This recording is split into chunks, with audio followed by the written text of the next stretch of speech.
Teachers, what's your next goal in life? To further your teaching career? To earn a master's or doctorate degree in education?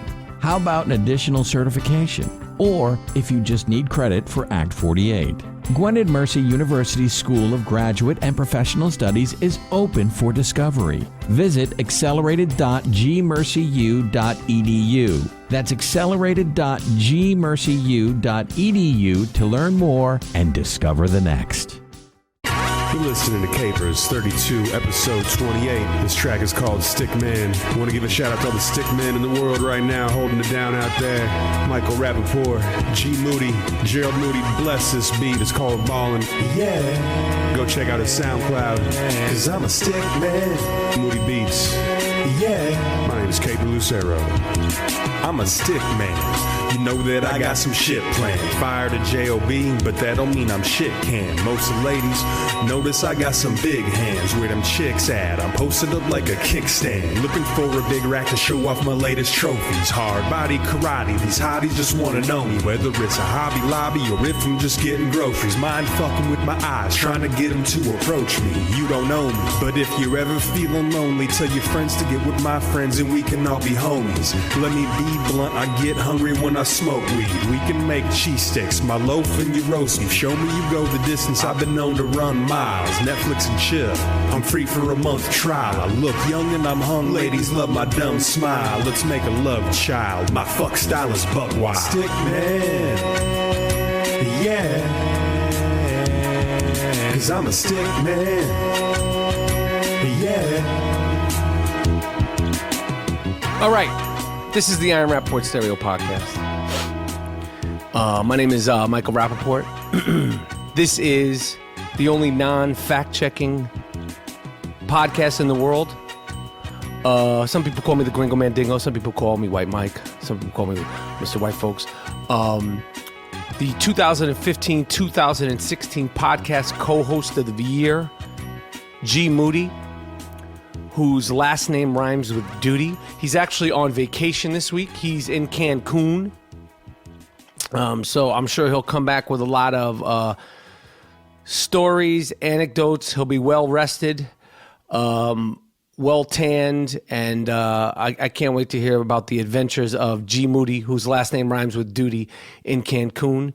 A couple of people and the podcast fans, the Rap-A-Pack, or that's what I call you all. You call yourself that, and I can't tell you how much I appreciate the support. We're asking what G Moody's take on the last few days in the I Am RAPAPORT Stereo Podcast world have been. I'm sure he'll have a lot to say. But yeah, Moody, whose last name rhymes with Doody, is in Cancun. I got my man Eli Lake. I got to call Eli Lake because Eli Lake is the unofficial political correspondent of the I Am RAPAPORT Stereo Podcast. If you're listening to this podcast for the first time, Eli was shouted out in a tweet by Donald Trump weeks ago, bringing him to national attention. He works for Bloomberg, very, very, very respected writer, political voice, and he is the unofficial political correspondent of the show, and I need him to explain the Jeff Sessions Russia situation. Like, why are we even fucking with Russia? Like, why are we even hanging out with Russia? Why is there any sort of conversations with Russia? And are there conversations with other countries, or is it just Russia? Again, I thought the 1980 Olympics, the Miracle on Ice, when we beat them in hockey, ended all this. I thought it was all done. Yet Russia and Trump, Russia and Jeff Sessions, and Russia and the United States government are mingling, and it keeps biting people in the ass. So Eli Lake is going to come on here and break it down and help me understand, help the people understand in layman's basic terms, what the fuck is our friendship, our association. Why are we hanging out with Russia? Like, are we getting cheeseburgers? Like, what is going on? You know, because when they dropped the rumors of the freak-off tapes, the no-nos, pornos of D Trump with the golden showers. Everybody was like, "Oh, that doesn't exist. That can't exist." D Trump wouldn't do any no-nos with Russian hookers. D Trump wouldn't do the golden showers. But it's like the closer we keep coming to the fire with Russia, with the Jeff Sessions and the other dude, the more reasonable and more realistic it is to think that maybe there is a no-no, a porno, with D Trump getting pissed on. I'm not saying there is or there isn't, but at this point, if that did come out, that freak-off tape, would we be surprised at this point? That's going to be my lead question for Eli Lake. So we're going to get into this right now. It's the I Am Rapaport Stereo Podcast. I'll be right back. All right, this is the I Am Rapaport Stereo Podcast, and I love Blue Apron. Blue Apron is the #1 fresh ingredient and recipe delivery service in the country. Blue Apron's mission is to make incredible home cooking accessible to everyone. I'm eating Blue Apron meals, and if I can make Blue Apron meals, anybody can, because I don't consider myself a chef, but I'm cooking some good stuff at Blue Apron for me and my wife. Blue Apron achieves this by supporting a more sustainable food system, setting the highest standard for ingredients, and building a community of home chefs. The beef, chicken, and pork come from responsibly raised animals. You get to eat Blue Apron meals at your home. Blue Apron can be delivered to 99% of the continental U.S. and 99.5% of food desserts. Some of the meals that Blue Apron has coming up is salmon piccata with orzo and broccoli, pork chops and miso butter with bok choy and marinated apple.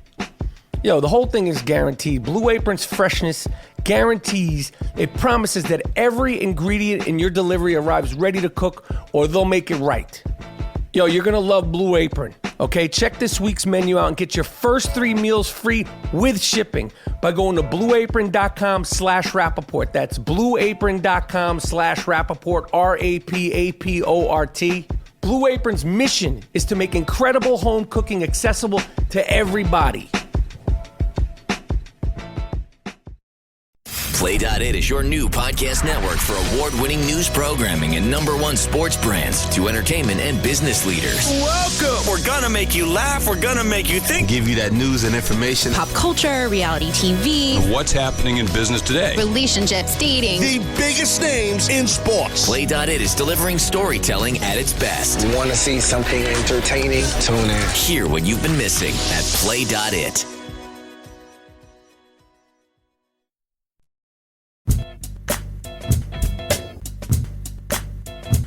All right, so the Oscars went down. Now, I don't need to explain to you what happened at the Oscars if you didn't watch it, which I can't.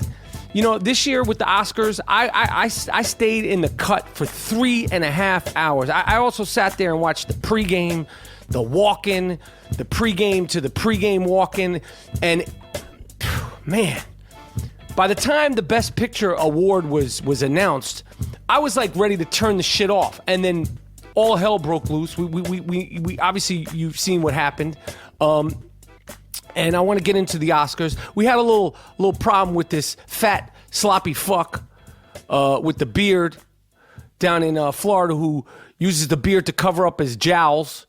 He's obviously double fisting pork dumplings, and his man John Wiener, who must be ashamed of the fact that he's Jewish, because I'm assuming his last name like Wiener, John Wiener. Why aren't you calling yourself John Wiener? And he may or may not be racist against Italians. He uses the moniker Stugotz. These guys are popping shit on Twitter over the weekend. And they have a producer who went on Twitter and accused me of having herpes. And I wanted to send out a personal invite for this guy. If you want to say I have herpes, why don't you fly up here, come see me. I'll hold you real nice. I'll make you feel nice, make you feel safe. We could get real intimate. And when the swelling goes down and everything goes back to normal, why don't you let everybody know if I actually got herpes. But we're not going to really get into that. But there was a little dust up over the weekend with this fat, sloppy fuck, donut eating, Beignet Bandit, Cupcake Kid, and his little crew. But the Oscars, first of all, I just want to remind everybody, we at the I Am Rapaport Stereo Podcast brought this whole stickman culture to the forefront. Okay? We've talked about it over and over and over and over. We've talked about the greatness of Jeter in his prime. He's now a married man with a kid on the way. Talked about Dr. J. Wilt Chamberlain, great coxman. Burgess Meredith, of course, underrated, lesser-known coxman. Dominique Wilkins, at one point, owned the South. Fantastic stickman. But the one who sort of set the tone in Hollywood, obviously the Leonardos, the Clooneys, I mentioned the Matt Dillons, the Benicio del Toros, great coxman, fantastic stickman. But the person who was at the center, Warren Beatty. Now, for those of you who don't know, you saw an older gentleman up there sort of stuttering and stammering and reading the wrong envelope that was given to his hand. First of all, Warren Beatty has always done that shtick, his sort of like, I'm really handsome, stuttering and stammering, sort of like dizzy act. That was sort of his thing, one of his shticks when he was younger. Just so you know that's always been his thing. But in his prime, Warren Beatty set the bar so high for actors who aspired to be great coxmen, great stickmen. Warren Beatty, the numbers, the folklore, the rumors that still come up, even as he's heading into his 80s, the rumors about Warren Beatty, the late night stories. I mean, there's scrolls that are still being found. He put up numbers with the women that would make Leonardo DiCaprio blush. Of course, when DiCaprio, who right now is the consummate stickman in Hollywood, but when DiCaprio burst onto the scene with Titanic and his fame and his looks and his disposition, apparently around 96, 97, he was on track to catch Warren Beatty. These statistics, I shouldn't be sharing them. You talk about leaks, WikiLeaks, and leaks to the press and the Russia of it all. This is information that I've gotten that I could get in trouble, okay, for even discussing. And I'm doing it in a roundabout way. But we're talking about thousands of women, okay? Warren Beatty was up there with thousands of women. Gorgeous, drop dead, all shapes, sizes, and colors, but all gorgeous. He was a dime piece fiend, okay? You know the Nas song, the Nas verse, I'm an addict for sneakers, 20s of Buddha and bitches with beepers. He lived that, okay? And it was all dime pieces, okay? So to see him at the center of this controversy, I even ILO'd him. I regretted ILOing Warren Beatty. It wasn't his fault what happened. It wasn't even Faye Dunaway's fault what happened. They read the wrong fucking thing because the wrong envelope was given to them.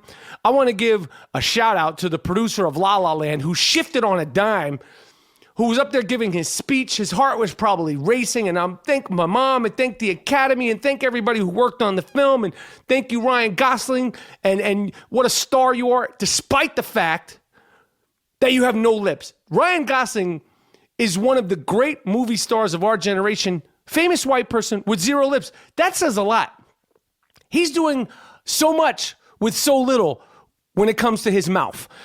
Love Ryan Gosling. But that producer, first of all, when that whole shit happened, that's the guy you want problem solving in your life. The guy, I can't remember his name, he's got like the shaved head. He was up there giving his speech, and then another guy gave his speech, and then there was all the hassle and hustle and, sort of chaos of it all. Somebody whispered something in his ear, and then he was like, they won. Moonlight won. Moonlight, you won. This isn't a joke. That is a guy who can produce some shit. Because basically, a producer, getting a film made is one sort of producing, but when you're on set, it's all about problem solving. Okay, dealing with people and problem solving. And the guy who produced La La Land, the guy who went up there without batting an eye, I would have been like, what the fuck? I don't give a fuck what they said. Yo, you said I won, I won. That's it.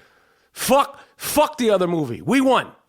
But Homeboy did it cool, he did it classy, and he did it seamlessly. It's not even like if I had been in that situation, like sort of like this freaky, not a crisis like, major world crisis, but like this sort of, live TV crisis, and someone said, well, you let's say when I won the Producers Guild Award for my film that I was fortunate enough to direct, Beats, Rhymes, and Life. Okay, Producers Guild Award, very, very prestigious award. That night, Brad Pitt, Steven Spielberg, they were all fucking there. They're giving out awards for acting, films, docs, everything. Let's say the night that I won the Producers Guild Award, they said, and the winner for best documentary of whatever it was, Beats, Rhymes, and Life, directed by Michael Rapaport. I get up, oh shit, holy shit, my heart is racing. You walk up there, and then when I got up there, they were like, hold on, you didn't win. You could imagine me up there doing that. Most other people would have been like, what the fuck are you talking about? Like, I would have been like, what the fuck are you? And then they would have said, well, I would say, I don't know, you just said me. How could this have happened? Homeboy from La La Land, he didn't bat an eye. And then, of course, Moonlight wound up winning, which was dope. I'm shocked that they won because I thought it was going to be the other way around. I thought that the directing award was going to go to Barry Jenkins, the guy who did Moonlight, and then La La Land was going to win Best Film. So I was surprised that Moonlight actually won. The crazy thing about it is, like, the Best Supporting Actress, the Best Actor, Best Actress, Best Director, and Best Film, they all go out there to present the award. And you never remember who won Best Actor, who won Best Supporting Actor, who won Best Supporting Actress. But next year, and every year going forward, you will never, ever, ever, ever forget who won the Academy Award in 2017 for Best Film. Moonlight will never be forgotten. And next year at the Oscars, when they say, who Best Picture for 2018, you'll remember that, last year Moonlight won it. So although they didn't get their time to do their proper, thank you and have their moment, say, you like me, you really like me. To quote the great Sally Field, nobody will ever forget that Moonlight won Best Picture at this Oscars. Funny thing about Moonlight, apparently a theater in London the next day that's, showing Moonlight, the first 3 minutes of the film, they played La La Land. Which I say, that theater in London, or whoever you are, I like where your head's at. That's a good sense of humor. That's fucking funny. What else went down? The OJ doc, Made in America, 30 for 30, won Best Documentary, killed it. That was fantastic. There was like no contest. That was a no contest. All the other films were good. I saw all 4 of the other films. But that OJ doc will be in the Smithsonian at one point. It's just perfection, great filmmaking, compelling story, and it'll be the sort of benchmark of all OJ docs to come. Because there's going to be more and more and more. Because this story ain't over. Viola Davis, she won Best Supporting Actress. Casey Affleck won Best Actor. He was cool. And who the fuck won Best Supporting Actor? Oh, my man, Mahershala from Moonlight, he won. And Viola Davis, she won Best Supporting Actress. And Viola's dope. She's a dope actress. But she said something that I didn't understand in her speech. First of all, Viola Davis, who again, she's on some Shakespearean type, greatness. And emotional and compelling in How to Get Away with Murder and just everything she does. She was getting emotional up there when she was talking about winning the award. And she, at one point, towards the end of her speech, snot was running down her face, which it was crazy because in her award-winning performance, one of her best scenes, snot was running down her face. I just think when Viola Davis cries, snot runs down her face. But when you see it in real life, it's not as cool as like when you saw it in Fences, which is great. There's so many good movies this year. Fences was great. And, Casey Affleck beat Denzel. Everybody was like, that was the two. It's acting, man. It's not arm wrestling. It's hard to pick an award. It's really, really hard to say whose film, whose performance is better than the other person, who deserves this award. I really believe when it comes to art, referring to movies, TV, music, time will tell you what was the best film of the year. Time will tell you what was the best performance of the year. And it's subjective. Different people will remember Casey Affleck's performance. Different people will remember Jeff Bridges' performance more than Mahershala, and so on and so on. You know, I always refer to the great Raging Bull, which, you know, sometimes I'm in a Raging Bull, way of life. As great and dark as that movie is, I get a lot from it. There's a lot of life lessons. But Raging Bull lost to Ordinary People in 1980. And then at the end of the 80s, Raging Bull, the consensus by all the film critics was Raging Bull was the best film of the 80s. 1990, Goodfellas, and just happens to be both Scorsese films, Goodfellas lost to Dances with Wolves. At the end of the 90s, Goodfellas was the consensus by all the film critics as best film of the 90s. So, you know, this sort of instant classic climate that we live in right now where, you know, you could tweet, but like, yo, it's an instant classic. Yo, this is that. Time will tell what the best film of 2016, technically it was 2016 Academy Awards, although it was done in February of 2017. Going back to Viola Davis, one of the things that she said in her performance is that I thought was like, is she said, I became an artist, and thank God I became an artist because we're the only profession that celebrates what it means to live a life. And I was like, what the fuck are you talking about, Viola Davis? Listen, you're fantastic. You're great. But the only profession to celebrate what it means to to live a life. What about the guy who delivered you, the doctor who delivered you to your mother? What about the people that are, you know, solving diseases and world problems? You know, what about teachers of kids with just regular teachers? I mean, they're celebrating what it means to live a life. I mean, there's people that are helping old people that are in need, and acting is great and it inspires people, but we're not even close to the only profession that celebrates what it means to live a life. I get what she was saying, but that's the kind of stuff that when you say it, the rest of the world's like, see, that's why I can't stand these people. They're living in a bubble. I know what she was saying, but she was bugging. Anyway, this is the I Am Rapaport Stereo Podcast. I'm gonna let you listen to this funk. Little funk real quick, because I'm in here going solo on that ass, and it's still the same. It's the I Am Rapaport Stereo Podcast. Be right back. The I Am Rapaport Stereo Podcast is sponsored by Casper Mattress, an obsessively engineered mattress at a shockingly fair price. You could try a Casper mattress for 100 nights risk-free in your home. If you do not love it, they will pick it up and refund you everything. With over 20,000 reviews online and an average of 4.8 stars, Casper is quickly becoming the internet's most popular mattress. They have sheets, they have pillows, they even have doggy beds. Go to Casper.com, save $50 towards any mattress purchase by visiting www.casper.com/Rapaport. Use the promo code Rapaport. Try a Casper mattress, 100 nights risk-free in your home. If you don't love it, they will pick it up and refund you everything. Go to www.casper.com/Rapaport.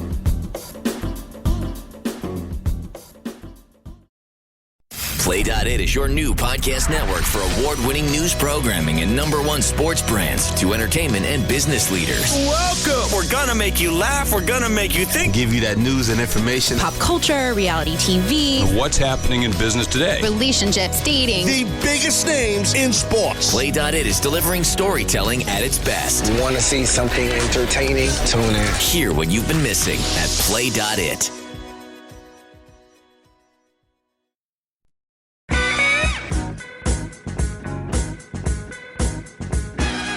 All right, so listen, I saw a film the other day called Get Out by this guy Jordan Peele, who, if you don't know the name, some people might know the name, might not know the name. You'll definitely know the face, but Key and Peele, the comedy team, I actually, was hip to them when I was doing, I did an episode or a couple of skits on Mad TV. And Key and Peele, I mean, you know, they had their movie out in the summer called Keanu, about the cat comedy. But Jordan Peele Yo, listen. All I'm going to tell you about this Get Out film, because I haven't really even been able to figure out a way to articulate what kind of film and what was so great about this film. Go to see Get Out. It's bugged the fuck out. It could be called The Invasion of the Black Body Snatchers. It could be called The White Girl Syndrome Synopsis. It could be called The Curse of the Kardashians for real. It's not a horror film from the commercial. I went to go see Get Out because I heard it was great. That's all I heard. I kept hearing it's great. You got to see it. But I thought it was like great, like a dark comedy. I didn't know anything about it. It is bugged out. It's totally original. I'm not going to say it's going to get nominated for Best Film, but it could get nominated for Best Film. Usually films that come out, in February and what you call genre films, they don't get nominated. Like Star Wars. People were pissed off a few years ago when Star Wars didn't get nominated. They just don't nominate those kinds of films. But this film is so important, so original, and so powerful, and so unique, and such a statement on race and society and class. And it's done in such a unique, subversive, funny, totally original way that it could possibly be around towards the end of the year and get a Best Film nomination. Because this dude, Jordan Peele, shut the shit down. His direction's crazy. He wrote it. The acting is great. And I mean, in a nutshell, it's funny because I'm reading reviews about it and like little synopsises about it. This is the kind of film that literally in film class and in social studies class, like in social education classes, people will write term papers on Get Out for years to come. That's how fucking unique it is. And the statements that it says on race. The dude who stars in it, I never saw him before. I can't pronounce his last name correct, so I'm going to fuck it up. His name is Daniel Kaluuya. It almost looks like Kaluuya. Excellent. That chick, Allison Williams from Girls. As a little sidetrack, I'm going to keep it 100%. I've talked shit about Lena Dunham, broken her balls. Never discredited her as a talent, because I know she's very, very, very, very talented. But, my issues with her have been some of the issues that other people have had with her. But I'm going to keep it 500. I've watched all 3 episodes of the final season of Girls, and I can't wait till the 4th episode. So Lena Dunham, if you're out there and you're getting wind of this I Am Rapaport Stereo podcast, I keep it fair. I keep it firm. I have talked shit. I have posted pictures that were given to me. I'm not good on Photoshop. Just as a lesson and a thing out to the people, I am not a Photoshopper. So anything you see with my face photoshopped or other people's face photoshopped, let's say a producer's face might be photoshopped and mashed the fuck up. And usually if you're really ugly regular, when they photoshop you and mash you up, you're going to look like shit more. But just in general, like there was a Lena Dunham picture of her sort of, half nude, no, fully nude. And somebody really brilliantly, I can't remember who it was. It might have been my girl Vegas, part of the Rap-A-Pack. Come back to me, Vegas, Rap-A-Pack. But my man, Mr. Morris, is slaying all the Photoshop. But there's so many of it. We got my old school cat, all the fans, the good ones, the bad ones, whatever. If you Photoshop me, Moody, Dean, the young shooter, whatever of it, we see it all. Okay, I'm sidetracking. I don't know where the fuck I was. Oh, I was saying that there was a Photoshop picture of me on Lena Dunham's body, and because we're the same skin tone, it looked crazy. It actually looked like it was me with my ussy out. Okay, it looked fucking nuts. And I was popping shit, Lena Dunham this, Lena Dunham that. But I'm gonna keep it real, Lena Dunham. I fuck with Girls season, the final season. I think it's the 6th season. I love it. I'm enjoying it. And I'm probably going to go back and watch the other stuff. Well, sometimes I get annoyed with the show. I really, really, really do like it. And even though I've broken your balls, you are a talent. I don't know how the fuck I got on this subject. How the fuck did I get on this subject? See, this is what happens when you go on podcasts and solo, and the 2015-2016 podcast co-host of the year is somewhere drinking Mai Tais in Cancun, and you can't find them. Oh, the girl from Girls, Allison Williams, very sort of waspy looking girl. Oh, she's in the movie. She's great. They're all dope. The whole cast is just excellent. My man who was in Jesus Christ, I can't remember the name of these actors. They're great actors. And the actress, they're all good. Fuck, what the fuck is that guy's name? Bradley Whitford, who was on, fuck, I can't remember his name. I'm not going to remember. Anyway, you know Bradley Whitford and Catherine Keener. She's dope. They're all dope. The movie's dope. And the funny thing about what I was saying is that all the reviews, and normally this would be like, why are you saying that? Why are you saying that? They all mention that this lead actor, who I'm not going to say his name right, Daniel Kaluuya. I'm going to know his name soon because he's going to be a big fucking star, and he's a dope actor, who's black. I'd never seen him before. I don't know. I never seen him before, but I'm explaining this because in all the reviews and read-ups and write-ups on the movie, they mention that, Daniel Kaluuya's character, who's black, and his white girlfriend. Normally, that would be like, why are you saying white? Because why would you bring that up? But race is such a part. You can't talk about this film and not. You can't talk or see this film if you're totally uncomfortable about race, because it's all about race as much as any other film is. It's crazy. It's crazy. And basically, it's like some Stepford Wives type of Rosemary's Baby. I don't even know how to really describe it, but it's just excellent. And I'm sorry I'm not explaining it so good, but all I could say is go to see that movie, Get Out, ASAP. And I wouldn't even get stoned because I have to imagine Jordan Peele smokes weed, because if you go see it, I saw it straight and I felt like I was like doing like shrooms, like in a field somewhere. I was like, what the fuck is this? It's just so bugged. And I just can't recommend it anymore. And speak highly about a film. I haven't seen a film that's this good and that compelling and that original.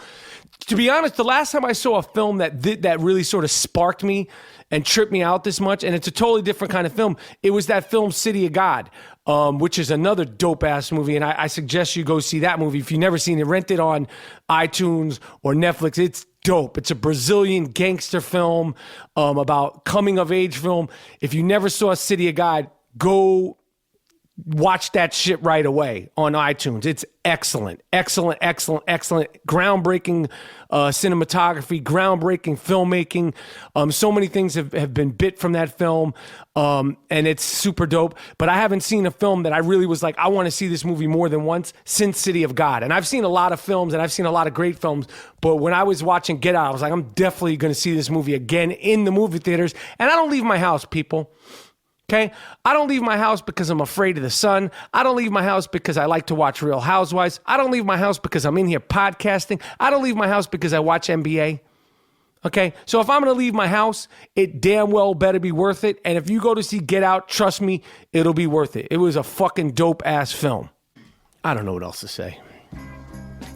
G Moody, last name rhymes with Doody. I'm in here sweating, going solo. I got Eli Lake, the political correspondent of the I AM RAPAPORT Stereo podcast, coming on.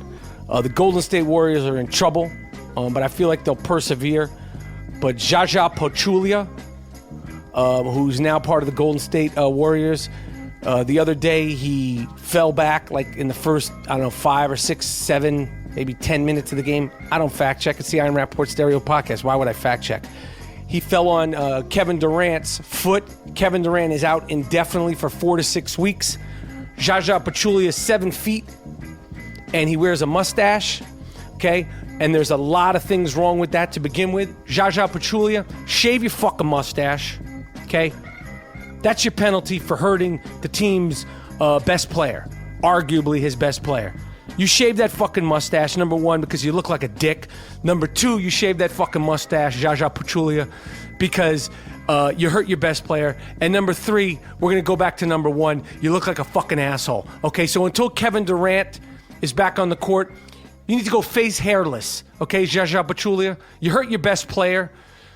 I didn't realize the Golden State Warriors have not lost back-to-back games since like the middle of the 2015 season. And I know you're going to be like, yeah, but they lost in the finals. I get that. But I just was like, damn, they haven't lost back-to-back games in almost 2 seasons. And they might lose back-to-back games. And if they don't have Kevin Durant, I don't see them making it to the finals. Okay, because it's not the same team. Like, first I was like, they'll just do what they did last year, but they gave up a lot of people to get Kevin Durant, to make salary space. Festus Ezeli. Bogut's gone. It's not the exact same team. It definitely was an upgrade with Kevin Durant, but without Kevin Durant, you're not going to just be like, oh, we'll do what we've done the past 2 seasons. So Zaza Pachulia, you 7-foot klutz, you shave that fucking mustache. The Knicks they're in a spin. They might as well be at a water park. Every water park has that really, really big ride that has the most line to get on that ride. They're on the top of that really, really big ride at the water park. And they're getting ready to take off down the slide. The Knicks are not making the playoffs. Russell Westbrook is a freak of nature. He's got like 31 triple-doubles this season. Okay? Michael Jordan had 28 triple-doubles his entire career. Now, different type of player, but that's it. He's got 31 triple-doubles just this season. He's going to average, barring injury, a triple-double. Despite the fact that he's probably the face of the skinny genification of the NBA. And the contradictions between Russell Westbrook is he dresses like he's butter soft and plays like he's Iron Mike Tyson in his prime. I fuck with Russell Westbrook, and I've said this once, and I'll say it again. Russell Westbrook, I've met him a couple of times, is about an inch taller than the Gringo Mandingo. The most impressive thing about seeing Russell Westbrook up close is how short he is. He's not a big dude. He's only an inch taller than me, the Gringo Mandingo. So we're heading down to the season. It's gonna happen, and it's gonna happen fast. It's gonna get exciting, and it's gonna get exciting fast. And then, after basketball season, you got about 2 weeks off, and then what are we doing? We start mock drafting. That's what we start doing, because then you got to get ready for fantasy football. The year is just beginning. This is my favorite time of the year. We got the NCAA tournament. We got the NBA playoffs coming. You take a couple of weeks off to decompress from the NBA finals, and then we got the fucking mock drafting of fantasy football. Okay, it's going to be fantastic. What else? You know what, Miles? Do me a favor. I'm in here solo. It's the Gringo Mandingo Cometh. Let me get some of that sick fuck of the week music. This award is earned, not given. It's called the Sick Fuck of the Week. This guy's really sick. Lock him up. How could you do it? Don't let him out. Damn. You fucked the dog? You what? You fucked the dog? Why would you fuck the dog? Why would you fuck your girlfriend's dog? What? Sick fuck. The sick fuck of the week. It's earned. Earned. Not given. You did what? No.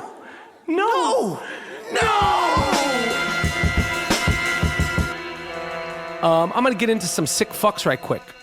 All right, if you've never listened to the I AM Rapaport Stereo podcast, the Sick Fuck of the Week is an award that is earned, not given. It's given to somebody with a certain je ne sais quoi, a certain charisma, a certain, a certain special quality. And this is going out, this person hasn't been caught, but in El Salvador, okay, San Salvador, El Salvador, that country is in despair. There's violence, there's gangs, that country is imploding, okay, and I can't even imagine what it's like to live under that kind of circumstances. But somebody or a couple of people broke into the National Zoo and killed Gustafito. Gustafito is a harmless, beloved national treasure. Gustafito is the hippopotamus at the National Zoo. These people went in there and they beat a hippopotamus to death. These are some sick fucks. How? Why? Why would you do that? Why would you do that to Gustafito? Why would you break into a National Zoo and kill a fucking hippopotamus, a beautiful, beautiful animal? Okay, now, I don't understand that. This one really, I was like, this might not even be qualified for Sick Fuck of the Week. because I was so upset by this. I don't understand. Like, do that to yourself. Hit yourself with a hammer. I don't understand why would you break into a zoo? You don't have anything better to do? Go steal some sodas? Rob a fucking bank. You're gonna go break into a zoo and kill Gustav Fito, a fucking harmless elephant? When you get caught in El Salvador, you sick fucks. You killed Gustav Fito. Crazy shit is, in Tunisia, some people broke into that zoo and killed a fucking crocodile. I'm not making this shit up. The Belvedere Zoo in the capital city, they threw rocks at the crocodile and killed the crocodile. I mean, I don't know what the fuck is going on with people, man. I don't know what the fuck is going on with people. I don't understand why they would kill a hippopotamus in a zoo and kill a crocodile in a zoo. Go fuck yourself. Get some, I don't know why would you do that? These two people, when you get caught, okay, we should baseball bat you and throw rocks at you, you sick fuck you. All right, this is the I Am Rapaport Stereo Podcast, and as promised, I'm about to get my man Eli Lake, the official political correspondent for the I Am Rapaport Stereo Podcast, writes for Bloomberg, very well respected. He got a shout out from Donald Trump this year. Anyway, this is my man Eli Lake. I'm going to help. Hopefully he could help us, me, and the world collectively understand what the fuck is going on in Russia. Yo, Eli. What's up? Turn up the bass and let the beat keep on rocking. And we out. Ha! Eli Lake, how are you, my man? Oh, man, it's been a whirlwind, hasn't it? Yeah, man, it's been a whirlwind. I this last week, even starting into the weekend, half a week before, I had to sort of just give myself a politics break because you get so entramped in it. But I'm here all week, folks. And you know, I just had to go. I just gotta like take a few days off. And when you think you're taking a few days off and it's sort of, you know, evening out, something else happens. It doesn't. I mean, I thought that what happened at the Oscars was one of those things we're going to remember for 50 years. And then Trump started up again. Yeah, that's what I'm saying. That's what I'm saying. It's like, can't that carry us to Friday? Can't Right. that be the news, the front page news for like, give it a few days? You know, it's like, can't the people from Moonlight, they didn't get to do their Oscar speech? Can't we just give them at least till, let's say, Thursday to have some shine? Now, let me just ask you about this. I know, you know, my questions are sort of all over the place. The only thing that I know about Attorney General Jeff Sessions, okay, I didn't know anything about him until a couple of months ago, and I just know he was a famous white politician with no lips. Okay? That's all I knew. What has happened? Why are we fucking with Russia? Like, are we like do we go on double dates with their people? Like, I don't get why there's so much involvement, whether it's good, bad, legal, or not legal. Like, why are we spending so much time? When I say we, our politicians, our attorney generals, what's going on in Russia? Like, what is the deal? Like, why are we hanging out with these people? Okay, so the backdrop of this is that the Russians hacked Democrats and leaked the emails, the private emails of John Podesta and other senior Democratic officials right before the election. And that did not probably, I mean, there are a lot of reasons why Trump won the election, and you can't say it was because of that. Right. But it was, you know, it was a cyber crime. It was a pretty serious effort to meddle in our politics. And just so you know, in the shadow world and in cyber, the Russians have been fucking with the United States for years. And if you go back to the Soviet Union, you can go, it's probably 50, 60 years that they have tried to influence in different ways our politics through the KGB and now the modern spy services there. But in this particular case, it was pretty brazen, and it's part of a larger Russian strategy to influence the internal politics of American allies in Europe and Asia. And this is something that they've done in places that used to be part of the Soviet Union, like Georgia, the Baltic states. They're now doing it in Poland. There's a lot of concern about Russian attempts to try to influence things with fringe parties in France and also the upcoming German elections. But now they did have some influence in the American election. So that's the backdrop of it.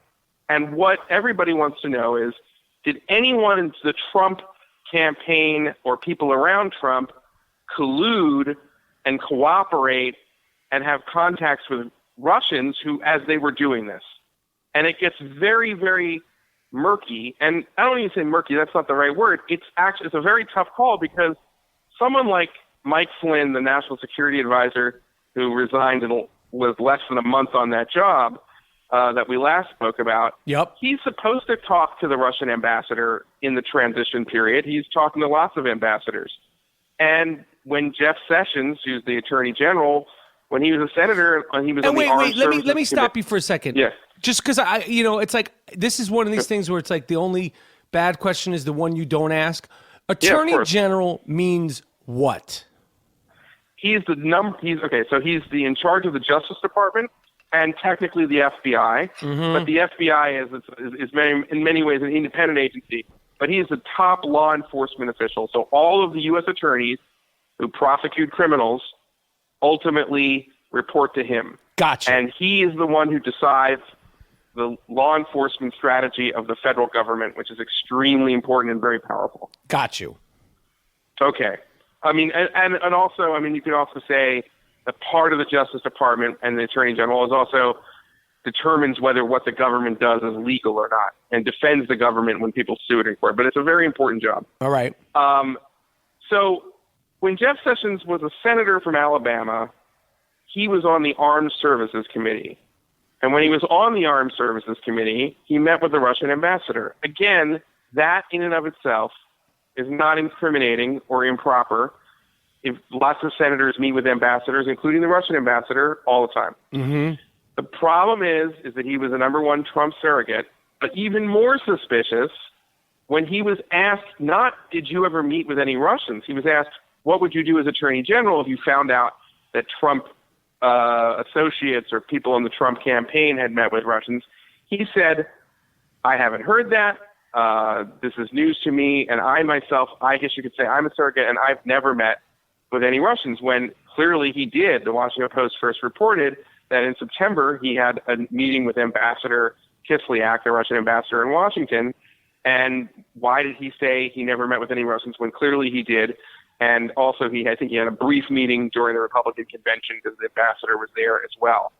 Now he says today that he thought he wasn't meeting with him in his capacity as a surrogate for the Trump campaign, but as a senator. But still, if you watch the tape from that confirmation hearing less than a month ago, it's hard. It seems like he just lied, and it's hard to credit. How did he forget that? And it seems to be that Trump and the people around him are always not remembering meetings they've had with Russians.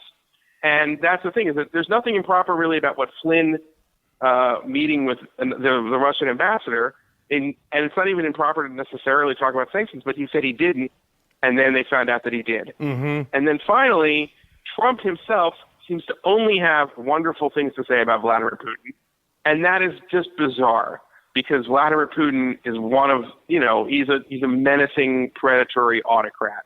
And it's crazy for an American president, as he did on the O'Reilly show, on the Super Bowl weekend, to say that he was basically no different than American presidents. Mm-hmm. We've killed, they've killed. And that's like that. I blasted him on that. So all of this is extremely suspicious, and it's compounded by the fact that, when you're being confirmed to be the Attorney General, you're the number one law enforcement, and you can't lie in your testimony. So that's what this whole that's what this latest part of the scandal is all about.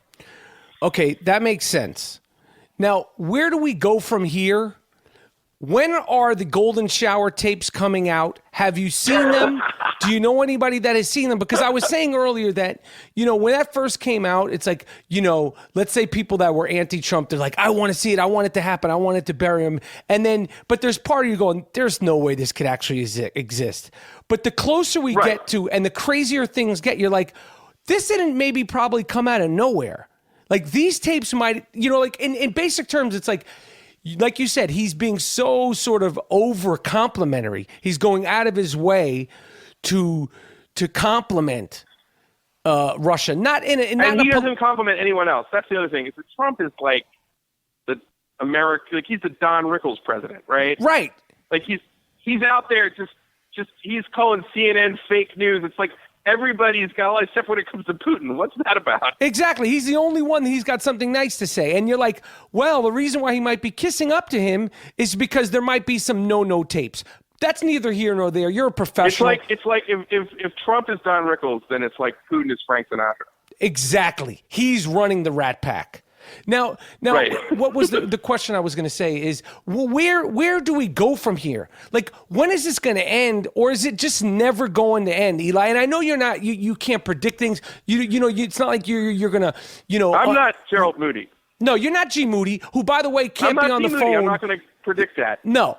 He's actually in Cancun resting from his last few predictions, which were totally off. So he's in Cancun on one of his first vacations in a long time because, as we know, since the Trump prediction, which was fantastic, he's been off in sports and just across the board. So I think he's down there just regrouping. So that's why he's not on this. I feel like Moody is going to be able to dine off that Trump prediction for a while. He's going to definitely. That the Trump prediction is going to be something that, at least for the next two presidents, he's always going to be able to go back to that. Like, if you're a gambling man and you ask him who's going to win the Super Bowl, he'll have something to say. And then, like, in probably 8 to 10 years, they'll be like, okay, you did the Trump thing, but you haven't given me anything right since then. But that being said, like, when is this going to settle? Is it not going to settle? Is it just inevitable that people are going to go for impeachment? Is it valid to go for impeachment? Like, you're in Washington. This is what you do, right? This is what you do for a living. Obviously, you speak to other people. Like, I mean, again, you can't predict the future like G Moody claims to be able to do. But what do you think is going to happen by the end of this year, let alone the next 2 or 3 years? All right. So a couple points. You're not going to be able to get impeachment until at least 2019 because the Congress would have to, the Democrats would have to win at least the House, and then they could begin the impeachment process. But as long as Republicans are in charge, something really dramatic would have to happen for Paul Ryan, the Speaker of the House, to allow that to go through. So that's just politically not going to happen. As I said, unless, you start to really see more and more of the scandal build. But in the meantime, the Attorney General, Jeff Sessions, has recused himself, meaning he is no longer going to have anything to do with whether or not to prosecute whatever comes of the FBI and intelligence community investigation on this broader question of the Russian efforts to influence the election and any connections between the Trump campaign and people close to that campaign and Donald Trump and the Russians. So wait, what do you mean by that? He's taking himself out of the equation, but what if a third party's like, no, not so fast, Mr. Famous white politician with no lips. Hold on. Let me talk to you over here. Can they investigate him? Can the FBI, can the CIA? Well, that's the thing. We don't know. There was a Wall Street Journal story that said that they looked at these contacts. But before everybody gets excited about this, it's not illegal to meet with the Russian ambassador if you're a senator. It's not illegal. You can meet with I've met with the Russian ambassador. I've met with Ambassador Kislyak. And I'm certainly not a stooge of the Russians. So that alone doesn't sink anybody. The problem is, why did you say you didn't meet with any Russians when you did? Right. So what are you covering up, and why would you conceal that? Or maybe you did forget, but if you forgot, I don't know. It did not. Right. If you forgot, then you're senile, and then you shouldn't be doing this anyway. Well, that's a lot of Democrats are saying that today, right? So I don't think he is senile, though. I don't think he is senile. No, I don't think you've seen Al. So what's going on with that? And like, I talked to one person today in the Senate, and they were telling me, well, you have so many meetings, you forget that one, and he was talking about something else. All right, but like that would make more sense if you weren't a senator for 25 years. You know what I mean? Like he's been on the other side of that hearing. He knows how that game is played, right? And you're supposed to correct the record and everything. So it's weird that he doesn't remember. So as I said, right now we're in suspicion. We've got smoke. So what's the fire? I would just say, before everybody gets like going down this road, the best argument I've ever heard for if Donald Trump was really a Russian agent, then why would he be so blatant in praising Putin, which is adding to the suspicion? If you really were a Russian agent, if you were the Manchurian or the Siberian candidate, what you would lay in the cut. You would sound like everybody else, and then you would like secretly do this thing, and nobody would suspect, right? You wouldn't draw attention to the fact by being unlike every other politician ever and saying Vladimir Putin's terrific. I'd love to get along with him. He's a strong leader. He's better than Obama. You would be like, I condemn all these things, because deep down, you know what I mean? Like, they would know that you got to keep that bubbling pretty quietly before you got into the Oval Office. Why you know bring attention to it? Right. So that's another thing that doesn't really make sense. The other thing I would say, and just in sort of the defense of Trump here, is that we know that this particular effort to fuck with Hillary and influence the election started before anybody believed that Donald Trump was going to be president or even a serious candidate. So this thing started, before Trump was really on the scene. And it may have improvised as they were going, or they were making some contacts, but it wasn't like they picked him back in the day and they said, okay, in 2016 you're going to run and you're going to beat all the Republicans. I mean, nobody could have predicted that. So I don't think that's what happened here. But is it possible that, he wins the nomination and they reach out to the Russians, and the Russians are like, well, just between us, we hacked these emails and we'll give you a heads up? I mean, that may very well have gone down, and if so, that's pretty bad. Yeah, it's pretty bad. And now but it's not as I'm just trying to put it in perspective. No, I hear you. Now you said to be fair to Trump, and I really think that everybody's sort of digging their heels into the I can't stand Trump. I'm a Trump supporter. You're a snowflake. You're a this. Right. And there's like, it's not even now like Republicans and Democrats. It's in some other level of a different area. That's, I think, in as far as I know, and I don't know much. I'm self-proclaimed know nothing. Where do Trump supporters, this whole thing about fake news, which for some reason Trump didn't tweet out that this Jeff Sessions thing was fake news. And there's not a peep from him defending this Jeff Sessions thing. But when he says fake news and this is fake and the New York Times sucks and Eli Lake, I tweeted you out, but what you do sucks and everybody sucks, it's all fake. What do the people that think those things are fake read? Like, I like to read, it's like the Bill Belichick way of life. Like, I want to read the enemy's playbook. So what are the alternative things to read? Like, if you're a liberal but you want to understand the non-liberal sort of point of view, what do you read? What's not fake news? What would Trump say is fake news? Okay, so let's start with Breitbart. Fuck and that. This is the 5th anniversary of Andrew Breitbart's death. And I have to say, I knew Andrew Breitbart. The site has gone in a very different direction. He died 5 years ago. But his site the publisher was Steve Bannon. Now Steve Bannon is the second most powerful man in the world, right? So that's right there. Start with Breitbart, because they're pretty connected. And then I would say Newsmax is another website that's pretty popular among the Trump crowd. And Chris Ruddy, who is the president of Newsmax, has a relationship with Trump. I think he just met with him like this week. Those are the two big. Daily Caller.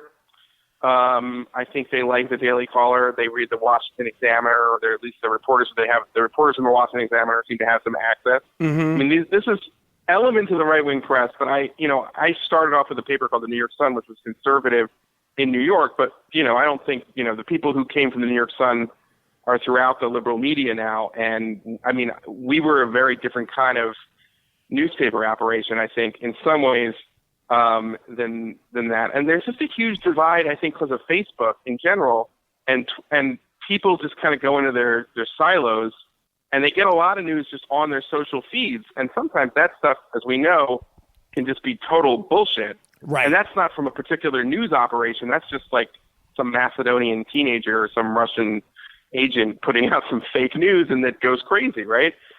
No, I was going to say, and what about this whole thing with the briefings, these news briefings, and that they're sort of not letting certain news organizations into the briefings? Is that allowed? Are they allowed to do that? And is that true? Well, there's a version of this that happens all the time. Like the president will invite a group of columnists, and he won't invite everybody in to talk about a speech he's going to give. There's certainly kind of planned leaks where a White House will tell you about something and they won't tell everybody else, or they'll tell a group of reporters about something. What was different this time was that in lieu of the daily briefing, Sean Spicer, the press secretary, invited a few outlets into his office, but he didn't invite, I think, the New York Times, the CNN, BuzzFeed, and the mainstream outlets that Trump doesn't like. And I think that that story is largely a distraction. I don't know if you've ever watched those press conferences with the press secretary, but in my view, that's just like, for the most part, it's my fellow journalists trying to get on television and ask a question a certain way, and it's Sean Spicer sort of like, dueling with them or whoever's doing it. And it's just sort of a pageantry, but it's not, in my view, like serious journalism. So if they did away with the daily briefing, I don't necessarily think the Republic would suffer.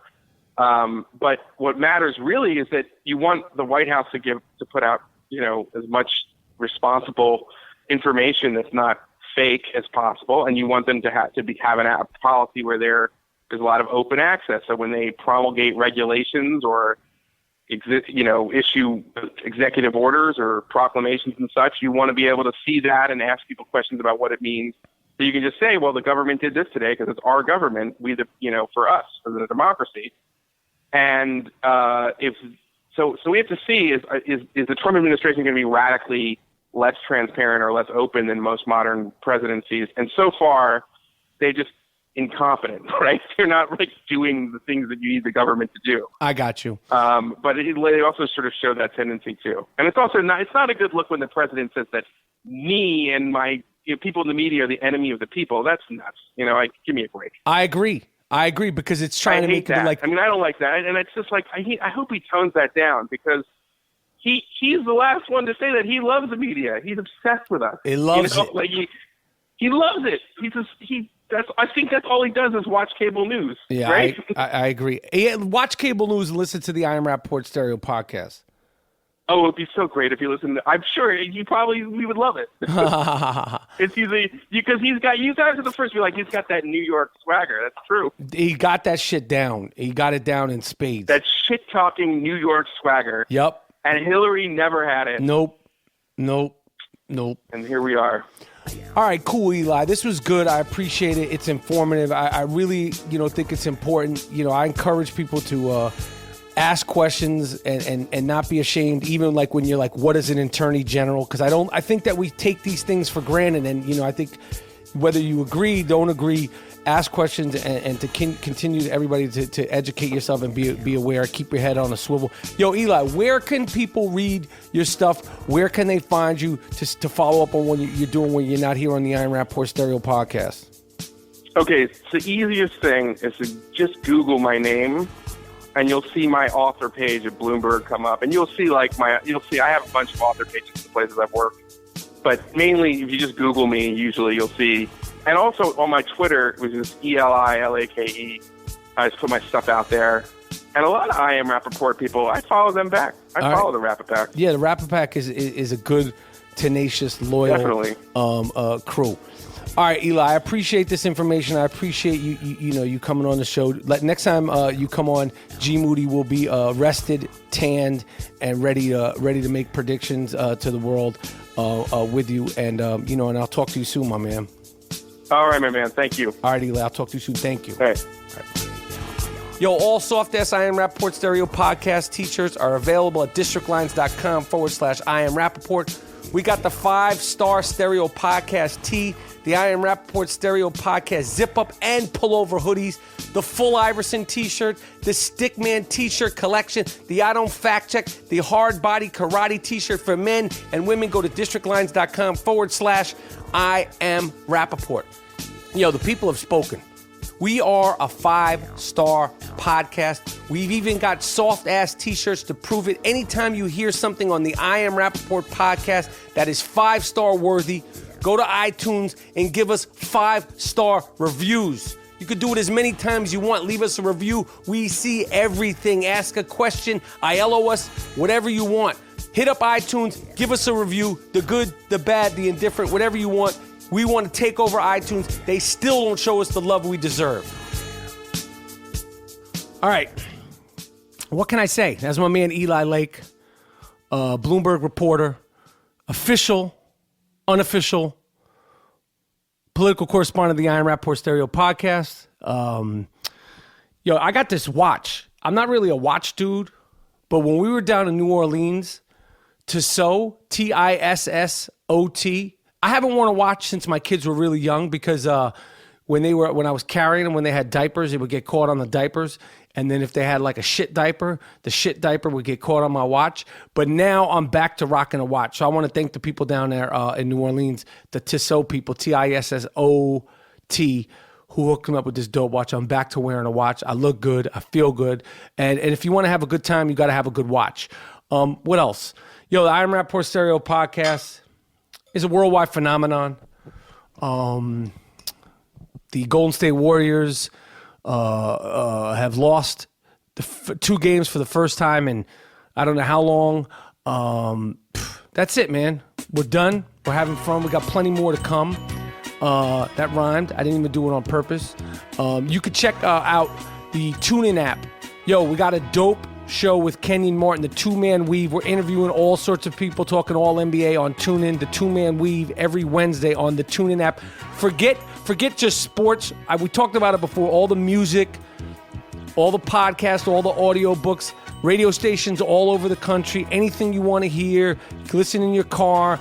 And Major League Baseball, NFL, NCAA, the tournament's coming up on TuneIn, and every Wednesday, 5 to 7 Eastern, me and Kenyon Martin and friends and guests, the Confrontational 2, are on TuneIn. I love doing it.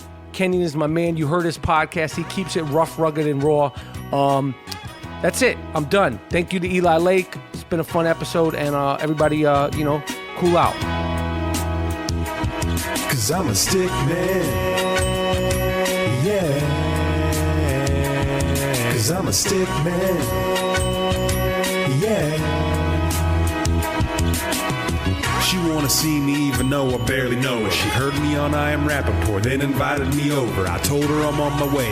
After this rum and soda showed up, she's on the sofa, only wearing a choker. I'm not bluffing. I poke her face and say I'll be back. If she don't bring that A game, I'm going with that B plan. I said I'm in the rapper pack. She asked me where my team at. Hollywood, the young shooter Dean is my wingman. If we match, believe that it's safe to say what game it is. Take a risk. I'm putting up numbers and I play to win. The way I live, my game is on point, I always make it in. Percentages are high, kinda like Will Chamberlain. Hey, I'm a stick man, where's your chick at? I'm on that. If I'm with her, then you hit her up, she might not call back. In the mood from a Moody beat, you know where I got that? The I Am Rapaport Stereo Podcast. Stick man, yeah.